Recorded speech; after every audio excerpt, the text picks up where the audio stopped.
राज्यात शिक्षक भरतीमधील सुमारे 21,600 पदांपैकी केवळ 11,000 पदं भरण्यात आली आहे। उर्वरित पदांची अजूनही त्यासाठीचा संघर्ष आपल्याला बघायला मिळतोय। मात्र जिल्हा परिषदांच्या पवित्र पोर्टलवरती भरतीसाठी जागा न देण्याच्या धोरणामुळे राज्यातील लाखो तरुणांचं शिक्षक होण्याचं स्वप्न आता उद्ध्वस्त होताना दिसतंय।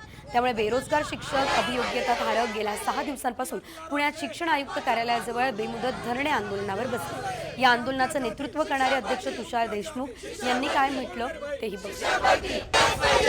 पोर्टलवरती झेडपीच्या जागा